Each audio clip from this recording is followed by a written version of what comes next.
friends, and welcome to Worship Tutorials.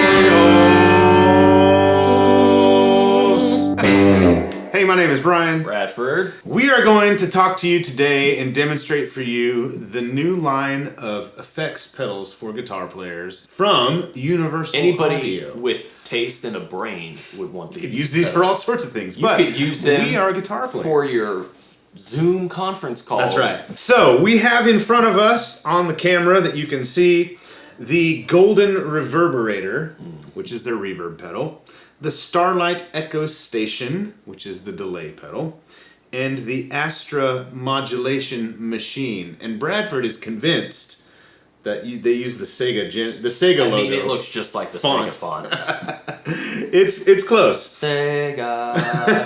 We apologize for interrupting ourselves. Hold the phone. But we filmed this video a few days ago, and we had planned to do all three pedals in one video.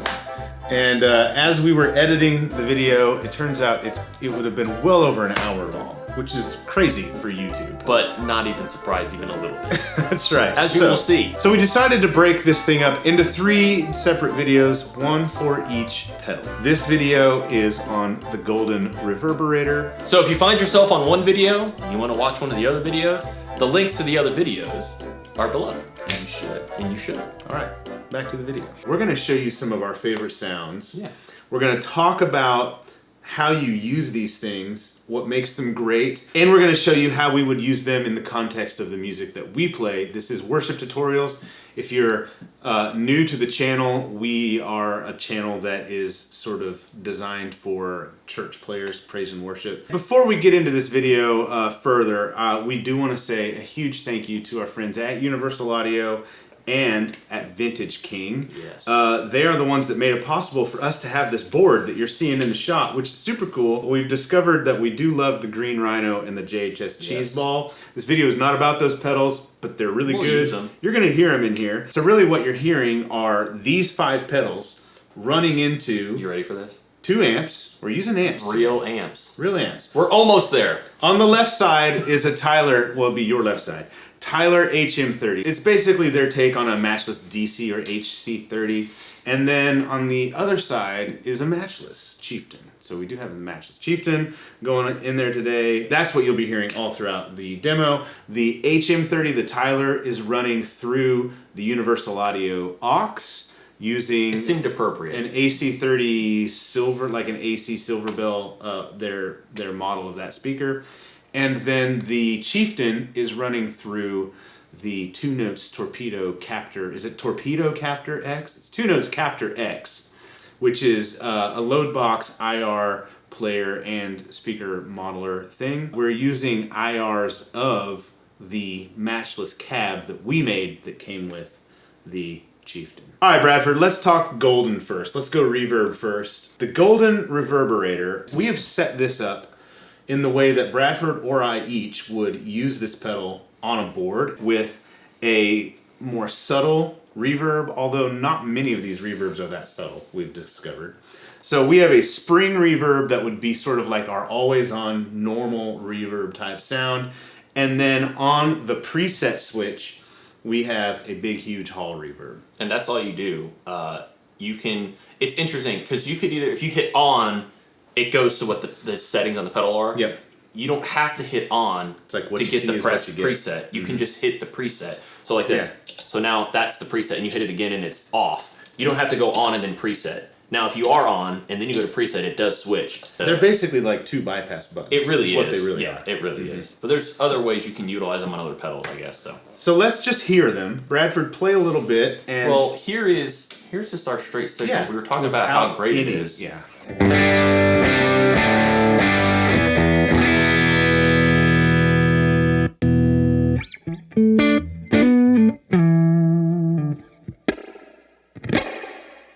That drip.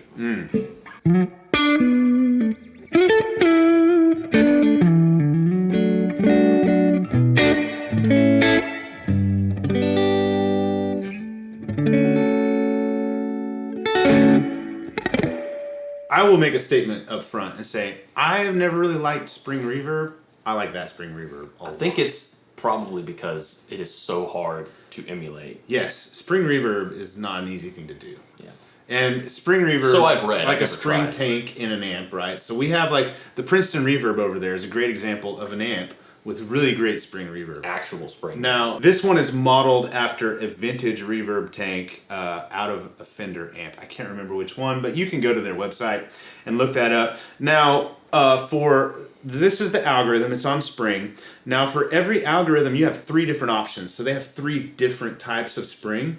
It goes bright, mellow, and ambient, I think. So we're sort of on the bright one. But then you have bass and treble controls and modulation. And then, of course, you have decay, pre-delay, and mix. So you can see we have the decay set quite a bit. I mean, this goes. It's almost off. So, like, here, I'll just go through the range.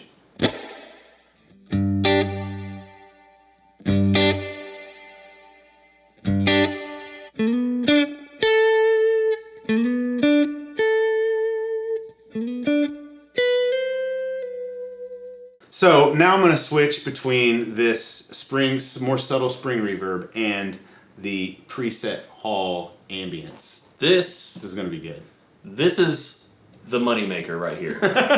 From someone like me who loves using pedals like all the time, reverb is the one that is, I feel like, the most finicky for me as a player when I choose one, but also like the thing everybody asks is, are there trails between presets? Because they get wonky, right? Yeah. Even the high-end stuff. And like, I just think there's a misunderstanding, because I don't think people understand what it takes to do that. To switch an algorithm? Yeah. There's gotta be enough processing power when you're switching presets to have one sound, like if you play a chord and it rings out, to let one like set of trails decay while the new reverb algorithm or preset you're switching to is like catching up and is like playing. We'll talk more about it after you hear it, but just listen to how beautiful this is.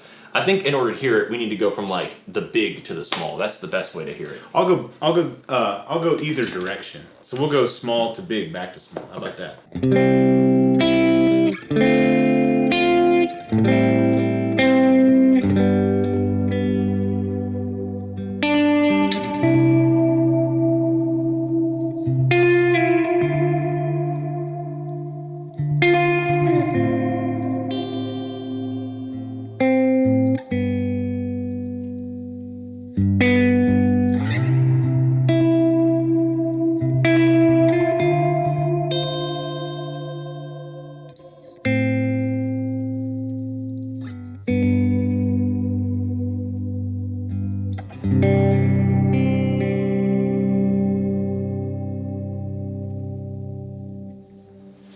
So as you heard there, our normal, setting was the spring, very similar to how we had it set up there in the beginning. And then the preset went to a hall reverb, and we made it huge. Yeah. Right? And the big thing, when it kicked in, the hall kicked in, which that's what you would expect.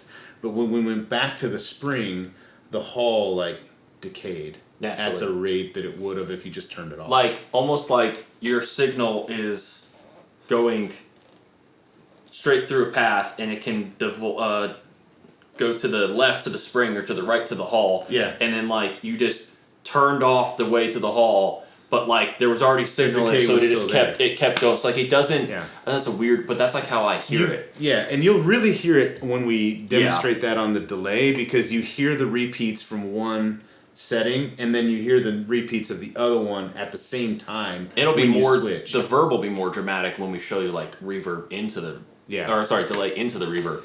It may not have been super dramatic to you. Maybe you're just new to this kind of thing in general, and you're I didn't exactly. Well, and especially if you're coming from a helix. Oh, yeah. You've got the algorithm, the blocks are separated. Yeah. So you turn plate on, and you turn, a big reverb, a glitz it's on. It's different. You're not adjusting turn them on anything. and off, and they're doing their thing. But, like Brad was saying, it's rare to find a pedal that does it that well. Even some of the big names, they fake, and they'll actually say that. It's an artificial spillover because it loses quality because they're having to pull like processing power and DSP so they can focus, so the pedal can focus on the new verb you just called up. And so that may not have been super dramatic to you, but without that, it's super dramatic because it basically your signal just cuts dry for that split second as the new verb cuts in. And so you got like this crossfading of one going down as the other goes up.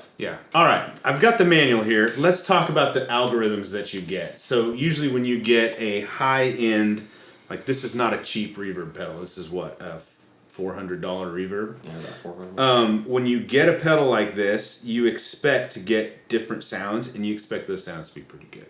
So here are the different algorithms that you get out of the box. Actually, it just occurred to me as you're saying this, there are UA plugins that cost $200 to $300. Yeah, I've bought several of them. One of them being a reverb, the Capital Chambers reverb. It is unreal. And they've put that same quality in this pedal. In there. So this is what you get. So first of all, you have a it's called Spring 65, and the way that you cycle between these, by the way, one of the color changed there, if you noticed. That means there's more algorithms. Yeah, they add some. So when it's red, you get what's written on the thing. So Spring 65 is based on a spring reverb from a vintage amplifier.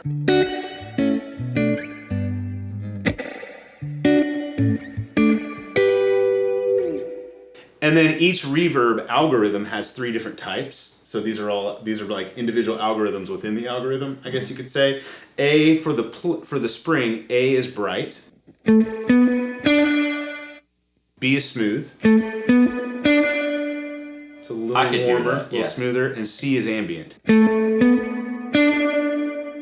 Less springy, bright, but more. Yeah, that's exactly. So it's the bright and smooth. We're talking about like the high end is smoother. Smooth. This one, like the spring, almost like the diffusion is smoother. So it's not as spring. You can almost feel like the separation and the repeats as the sound travels across the spring. But that's a lot more mellow. It's nice. That is like the spring for people who don't like spring. Yes. Okay, so these controls do what you might think. The bass and treble is low and high frequency response. So while you do have a bright version of the spring, you can warm it up by pulling treble down and bass up, for example. Modulation does different things with different algorithms. So for the spring, the mod control is wow and flutter. So go ahead and play and all.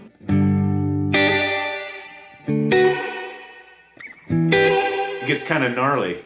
You know what that reminds me of? Yeah. That is that Mr. Black Supermoon is a spring reverb. I think it's a spring reverb. Is it? That has lots of, because if you listen to the movement, that thing does pitch too.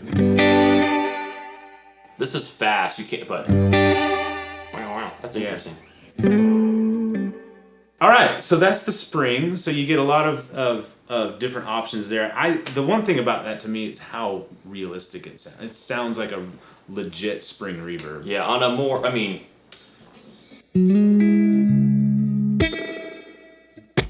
was a bad. You have to hit it just right. Sounds like a spring. Here comes the copyright police. That's like the new stereo. You can't play it, but like at the same time, that is also the ultimate spring reverb test. The next algorithm is the plate. So they call it plate 140. Now your 3 different options are labeled in the manual. 3 different plates. So that's all it says? Yeah, I guess you have to experiment. The modifier, not modulation, for plate is rate and depth. That would be modulation. That in that case. Yes. Like modulation. So we'll kind of set things at a normal level. This is the A version of plate.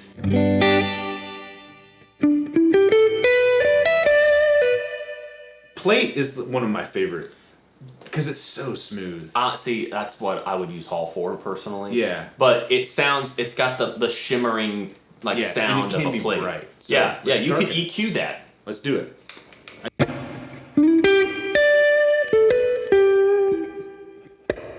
I'm gonna make it big. The thing about plate verb is that it seems to be more airy to me because like if you think about what spring and plate are doing, they're like faking reverb basically, whereas hall is like you get reverb when you're in a hall. So plate and spring is like a method that they use, and I don't know the science. Well, they use an actual metal plate. Right. Yeah. So and an actual. So you're not trying to you're not trying to like fake that you're in a big space like hall is. Right. It's like we're trying to fake reverb basically. Yeah, you're right. It's kind of interesting to think about, but like it makes sense. Like that plate verb is like this thinner, airy thing that I would expect because it's not like an atmospheric thing like hall is. Yeah.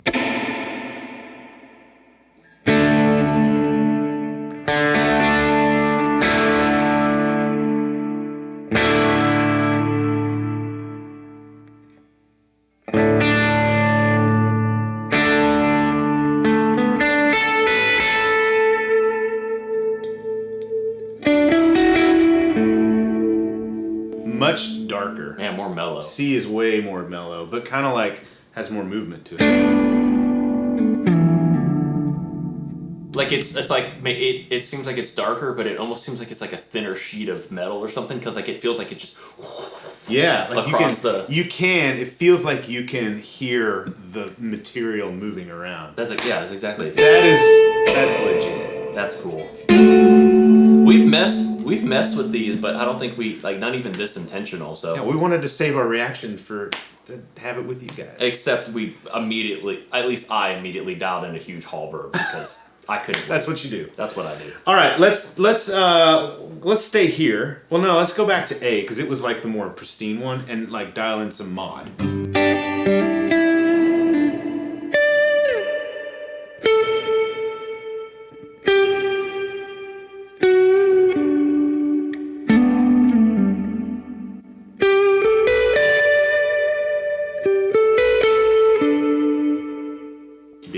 I feel like I'm hearing a little bit of movement, a little subtle. but I'm not. Yeah, I'm not here to.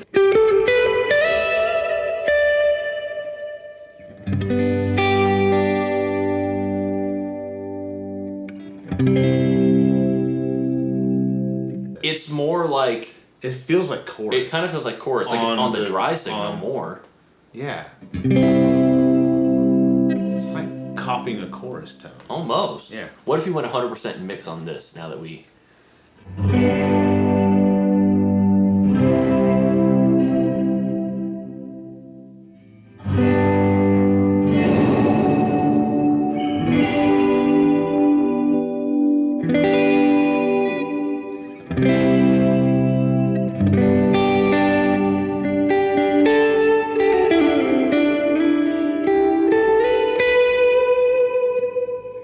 Yeah, I like that. It seems cool. Like it's more on the initial dry signal than like the tails or like the initial sound, but it's a nice thing. Like I think utilize that as well for like the chorus or the guitar player who doesn't like chorus but wants a little bit of movement. Wants a little bit. Yeah. So as we showed you there, when you're at 100% on the mix, it is 100% wet. Yeah. You may never use that, but people ask. I like using it for like trills, but there are some really cool creative applications for it. Okay, so the third algorithm here is hall. Yeah, mama. Bradford's favorite. So the three modes are room for A, small hall for B, and large hall for C, which I'm fairly certain that was our preset sound was the large hall. Yeah. For the modifier is chorus. So this is what hall sounds like with no modulation in the A position. It's big. Yeah, even that's pretty big.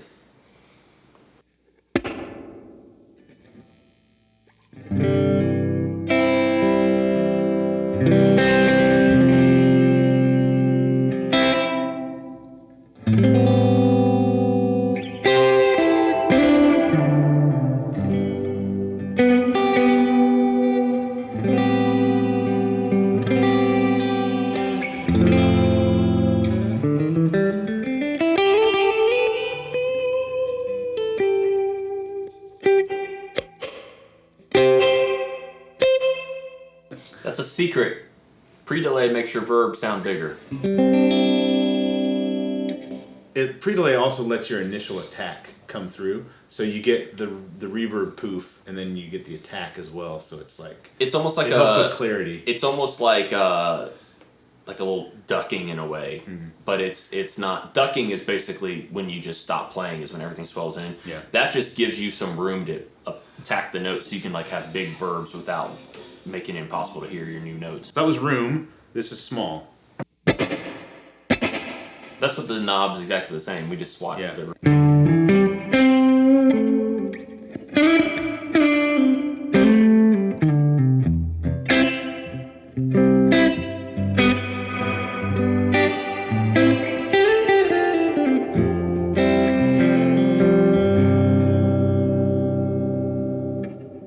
Okay, so modulation on the hall is pretty pronounced. Yeah. Much more so than Not the my plate. thing. Yeah, But not it's there that if much. you want it. Not that much. All right, so that was small hall. I'm going to kind of turn this not set to stun. And we'll go to the large hall. That's it. That's it for me.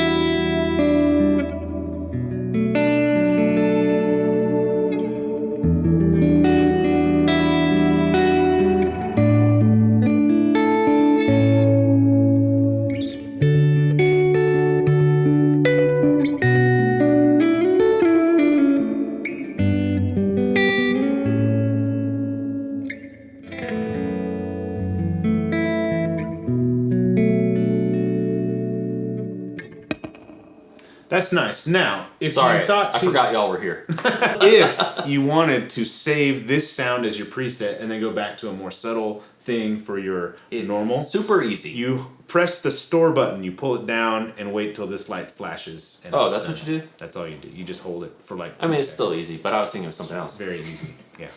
And then it's available on the preset knob, or like a favorite switch if you think Strymon. A few other quick notes about the reverb, and actually about all these pedals, but we'll talk about it while we're here on the reverb.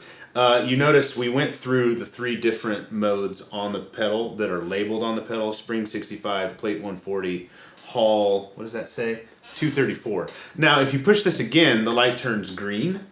And you go, so there's one green one. What is that? Well, Universal Audio, you can update the firmware on these pedals, which we've done using the desktop editor, and it's pretty easy to do. And as you update them, or if you register them to your account, like if you purchase one of these, you can register it to your UA account, they will give you new algorithms. So I believe there's another chamber that you can get here, and they've also released another plate. So there's a chamber and then a different plate algorithm that they've given you.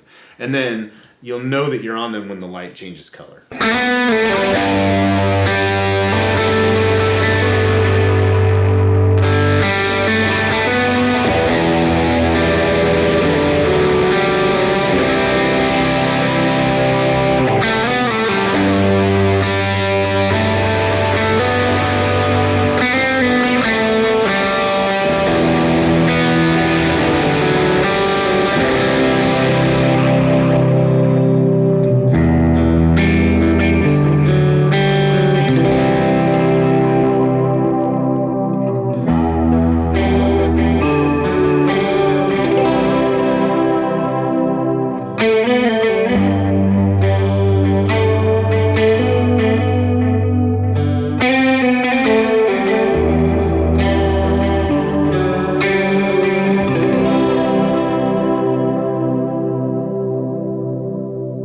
We have a few other things that we want to talk about with these because we have seen your commentary on these pedals. The first thing I want to address in this section of the video is MIDI.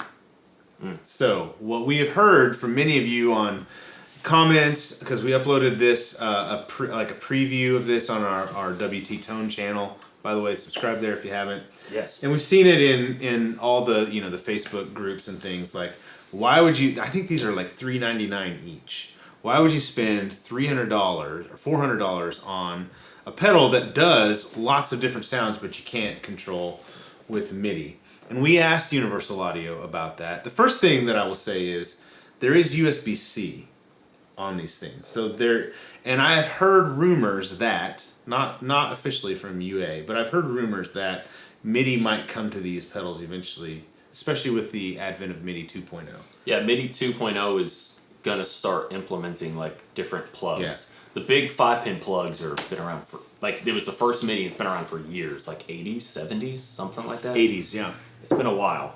Yeah, so it doesn't mean MIDI will never be available, but it isn't currently, and I would not purchase these pedals with the idea that MIDI will eventually be available. If MIDI is important to you, there are a million other options that are great. The reason that UA didn't implement MIDI on these, at least as of yet, is they wanted a pedal, they wanted an experience where all of the controls are right here. So there's no like, hold down this button and twist this knob to get like that, secondary thing. Like they're all on the pedal and they're easy to get really good sound. So for us, this is like you turn it on and if the knobs are like in normal positions, it sounds really good, depending on what you're listening to. So it's easy to get really high quality sounds.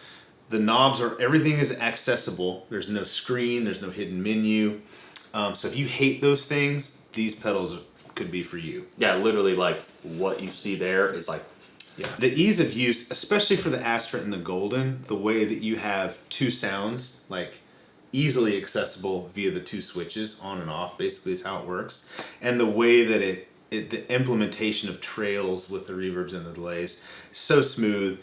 That's why they chose to go that route. They wanted a more simplified user experience that's more tactile, that feels it's just like it's because their thing is hardware. Like they started as a hardware company, right? And so a lot of their digital emulations of stuff, the experience is designed to feel like you're interacting with the hardware. To me, it's a focus on something different.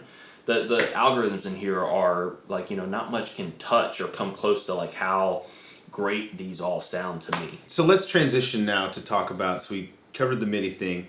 How about like, how do the sounds of these compare to the other really high-end delay, reverb, mod units on the market? I'm thinking like Eventide, Strymon, New Neighbor. Who are some of the other, Empress? Like there's a lot of companies that make really, really great options.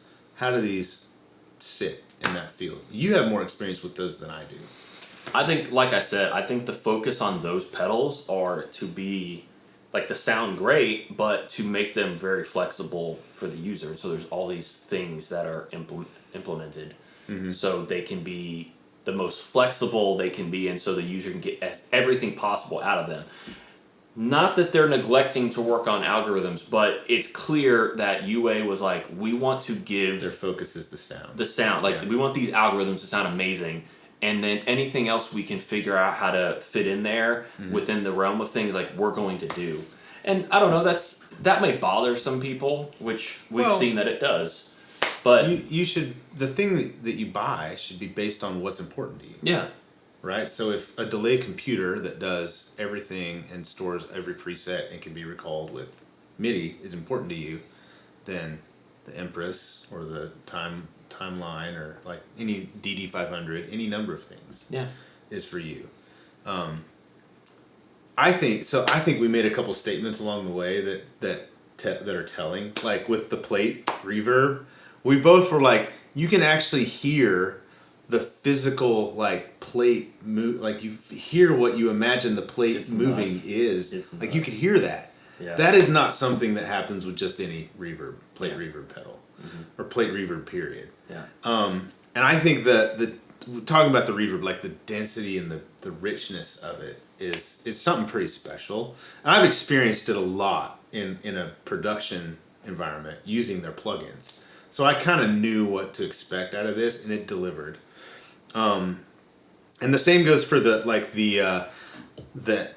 delay. Like the way that, you get 3 different tape echoes that all sound different, have different character. That's pretty cool. It is the most tape-like tape I've ever used. In terms of like hearing, I haven't used like an actual tape delay. Right. Yeah. But I've used like El Cap, and then like I really think... I was going to ask you about the El Cap. The Empress ecosystem, its tape delay is so good. But there's something about this that like, for the first time I was like, I actually feel like I'm playing a tape delay. I think, and I don't have as much experience with the really high-end pedals as you do, but I think that like these are top shelf all the way through. I mean, not to say other pedals aren't as good, because I'm like, I love Eventide, for example. The Big Sky is my go-to on my board. Yeah. So, but I think these things easily hang with anything I've ever heard or played before. All right, so a few other kind of notes: the app and the iOS app and the desktop editor. So the desktop editor for us was a really seamless experience.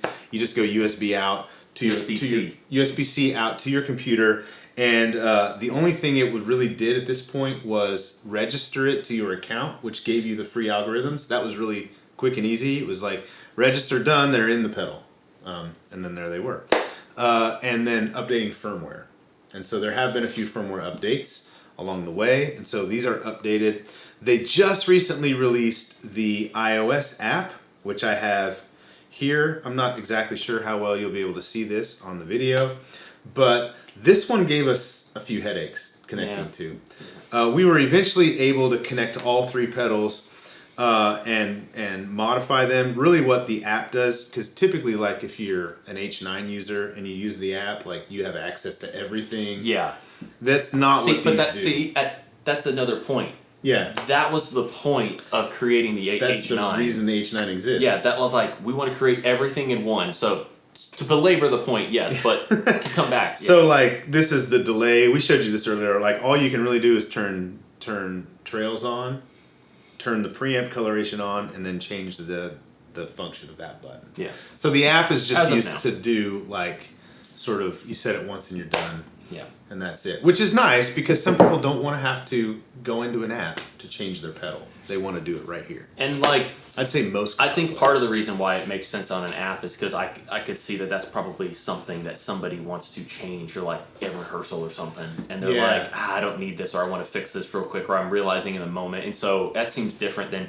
Thankfully, you don't have to hook your computer up just to change bypass. So we want to say again a huge thank you. Thanks for giving up your whole night to watch this with us.